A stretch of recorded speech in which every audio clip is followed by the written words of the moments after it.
সাতপন্থী সন্ত্রাসীদের গ্রেফতার এবং নিষিদ্ধের দাবিতে আজকে আমরা একত্রিত হয়েছি। প্রিয় সাংবাদিক ভাইয়েরা, আপনারা নিশ্চয়ই অবগত আছেন যে উপমহাদেশের সর্বোচ্চ দ্বীনী শিক্ষা প্রতিষ্ঠান দারুল উলুম দেওবন্দের সূর্য সন্তান হযরত মাওলানা ইলিয়াস রহমতুল্লাহ আলাইহির মাধ্যমে তাবলিগ জামাতের কাজ শুরু হয় এবং বিশেষভাবে সর্বস্তরে দেওবন্দি উলামায়ে কেরামের সমর্থনে তাবলিগ জামাতের কাজ সারা বিশ্বে ছড়িয়ে পড়ে। কিন্তু অত্যন্ত দুঃখের বিষয় যে কথিত মাওলানা সাদ এর কোরআন হাদিসের মন গড়া ব্যাখ্যা ও শরীয়ত বিরোধী বিভিন্ন বয়ান এর কারণে দারুল উলুম দেওবন্দ সহ বিশ্বের সমস্ত নির্ভরযোগ্য উলামায়ে কেরাম তার বয়ান না শোনা ও তার অনুসরণ না করার জন্য ফতোয়া প্রদান করেছেন।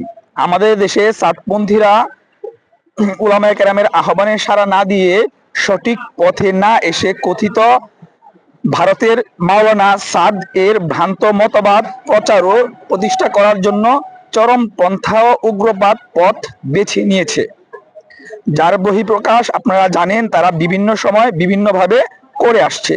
এর অন্যতম দৃষ্টান্ত 2018 সালের 1 ডিসেম্বর টঙ্গী ইজতেমার মাঠে সন্ত্রাসী কায়দায় আক্রমণ করে হাজার হাজার আলেম উলামা ছাত্র ও তাবলিগের সাধারণ সাথীদের মারাত্মকভাবে আহত করেছিল এবং গত 28 ডিসেম্বর 2024 গভীর রাতে টঙ্গী ইজতেমার মাঠে ঘুমন্ত সাথীদের উপর সন্ত্রাসী কায়দায় পরিকল্পিতভাবে আক্রমণ করে 3 জনকে হত্যা করে এবং শত শত তাবলিগের সাথীদের আহত করে।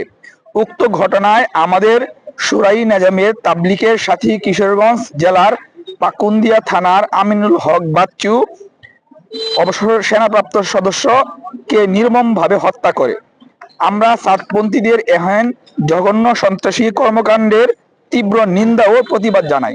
উক্ত ঘটনার জড়িতদের বিরুদ্ধে টঙ্গী থানায় হত্যা মামলা দায়ের করা হয়, কিন্তু আমরা প্রশাসনের পক্ষ থেকে এদের প্রধান হোতা 1 নম্বর আসামি ওয়াসিফ সহ অন্যদের গ্রেফতারের কোনো তৎপরতা দেখতে পাচ্ছি না। অধিকন্তু তাদের অগ্রিম জামিন প্রদান এবং প্রশাসনের পক্ষ হতে 29/12/2024 তারিখ তাদের আশকারা দিয়ে প্রজ্ঞাপন জারি করা হয়। এমত অবস্থায় আমাদের দাবিসমূহ: আগামী 7 দিনের ভিতরে আগাম জামিন বাতিল করে হত্যা মামলার সকল আসামিদের গ্রেফতার পূর্বক বিচারের আওতায় আনতে হবে। 2.